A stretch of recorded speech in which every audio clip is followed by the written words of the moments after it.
Hello students, welcome to the series of Python for Engineers. Now today we are going to look while loops, how we can use the while loops in a Python programming, and the loop manipulations using pause, continue and break.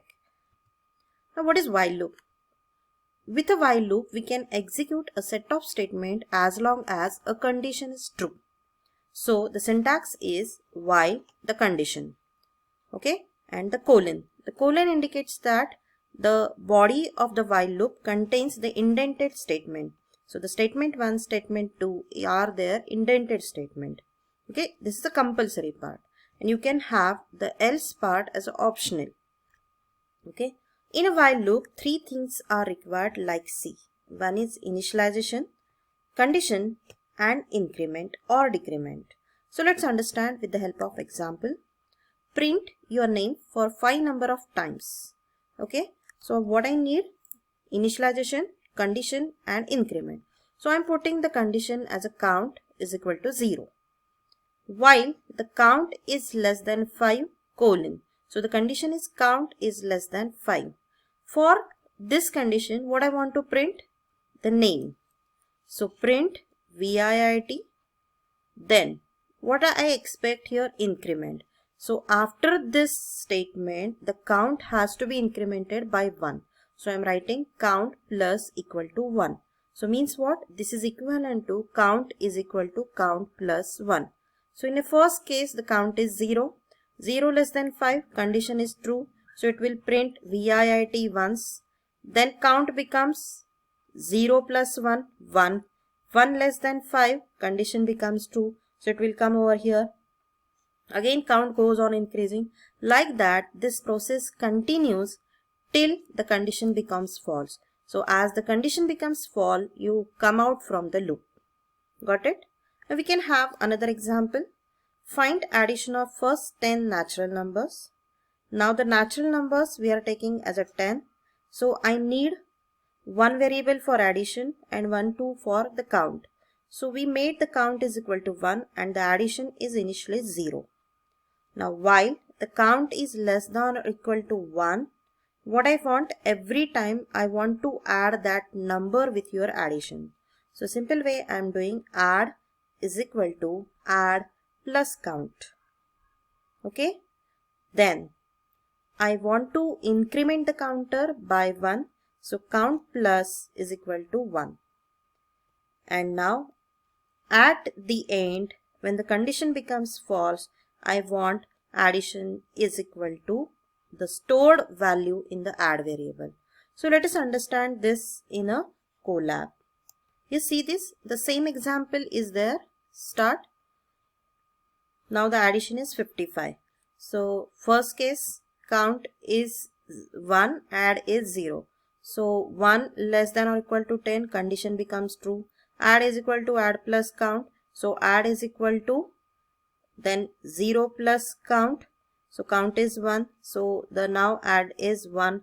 Like that, every time the count is incremented by 1, and at the end the last value is stored in a add. And when the condition becomes false, it is going to print the addition is the value stored in the add, because this statement we have written out of while loop.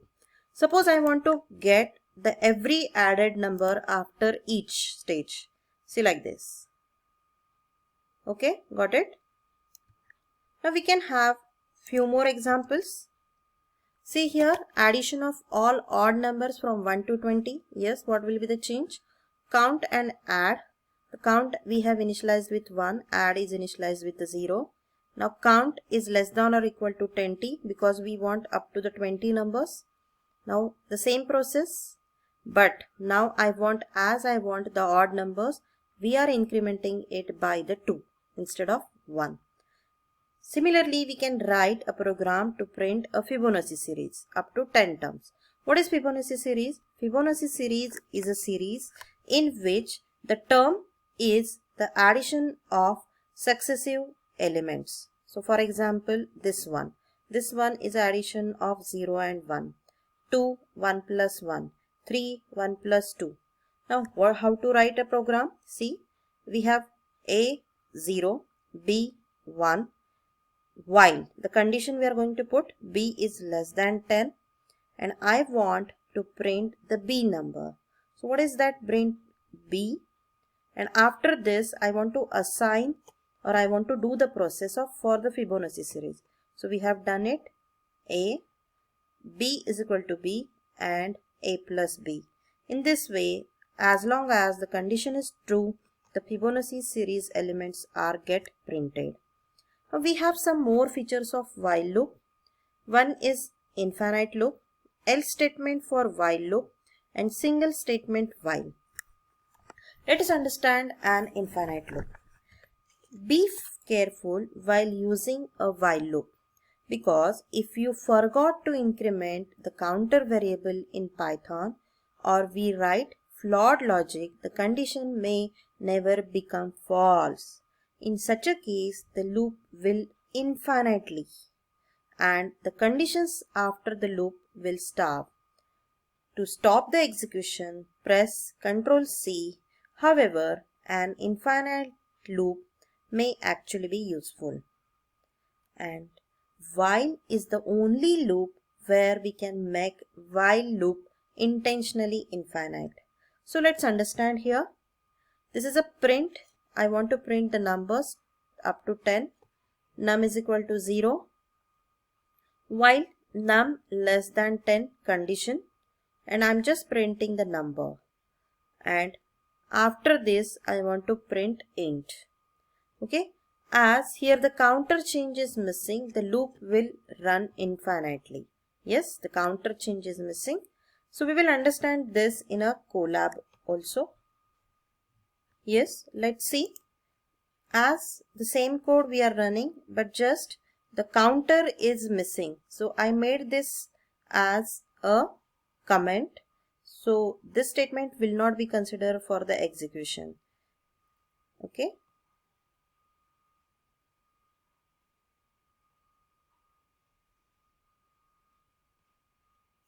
You see this loop is running infinitely. Now there is no break because the increment choice is missing, increment condition is missing. And we can have else statement for while loop. A while loop may have an else statement after it. When the condition becomes false, the block under the else statement is executed. However, it doesn't execute if you break out of the loop or if an exception is raised. See this. I want the numbers up to 10.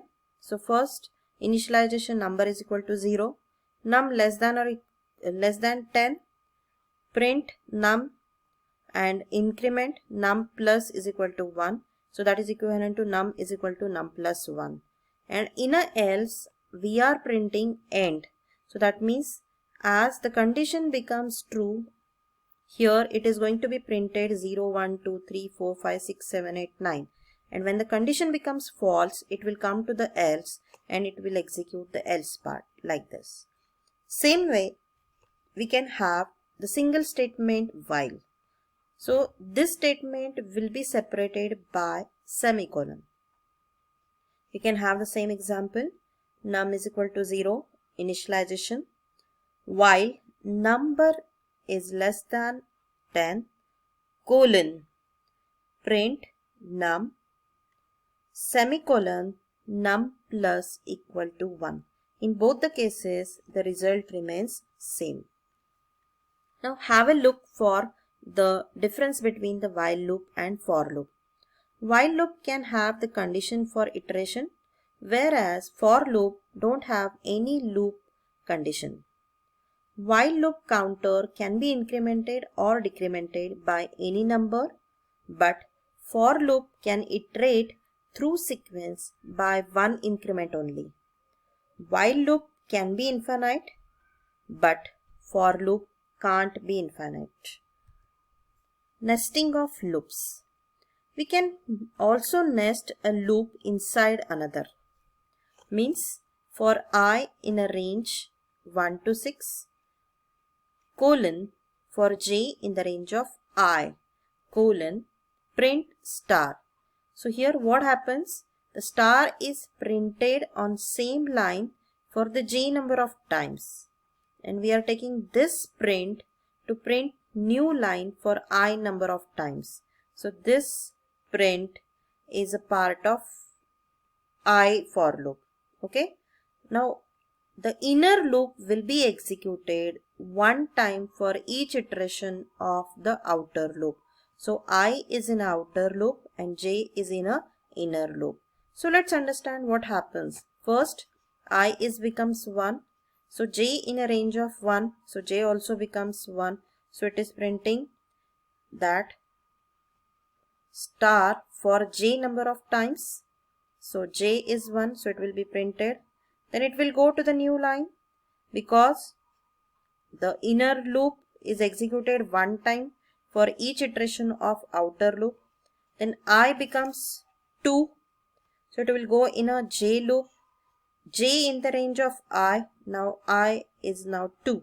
Okay. So then for 1 print star, then 2 it will again a print star. Like that, these pattern of stars will be printed because of nesting of loops. So this is one more example. Now we can have the loop manipulations using pass, continue and break. What is break? Actually, why we need the control statement? Sometime we want to have the control in a loops like break. We want to skip something. We want to continue for something like that. For that, the break statement is used. When you put a break statement in the body of a loop, the loop stops executing and the control shifts to the first statement outside it. You can put it in a for as well as in a while loop also. Now let's have the same example. Print the numbers up to 10. So for I in the range of 10, if I equal to 5 colon break. So what happens here? Print I and so that means first initially it will print 0, 1, 2 like that, 3, 4. But as soon as I becomes 5, the condition becomes true, it will go executes the break. So it will come out from this loop and it will execute the first statement outside it. So the result is 0, 1, 2, 3, 4. Similarly, we can have the continue statement. When the program control reaches the continue statement, it skips the statement after continue. It then shifts to the next atom in the sequence and executes the block of code for it. You can use it with both for and while loops. Let's understand this. For I in the range of 10, if I mod 2 equal to 0. Mod means that if the remainder becomes 0, then continue. What continue? It skips the statement after continue. So what is the statement after the continue? Print I. Okay. Now let's understand. First it is 1. 1 mod 2. The condition becomes false. So it will come over here. Print 1. So 1 will be printed. When it goes in a next 2 mod 2. Yes. Now the condition become true. So it will execute the continue. So when the continue statement executes, it skips the statement after continue. So after continue, there is a print I. So 2 won't get printed. Okay. Again it go in a range 3. The condition becomes false. 3 mod 2 equal to 0. Then it will print the number 3. Like that, it skips the printing of the numbers like 2, 4, 6 and 8. Okay. Now, pass statement. The pass statement, we use the pass statement to implement stubs. When we need a particular loop, class or function in a program, but we don't know what goes in it, we place the simply pass statement in it. Actually, it is a null statement. The interpreter does not ignore it, but it performs a no operation. It is used to fill indented space for loops. For loops cannot be empty, but if a for loop with no content, put in pass statement to avoid getting an error like this. For x in 012 colon pass.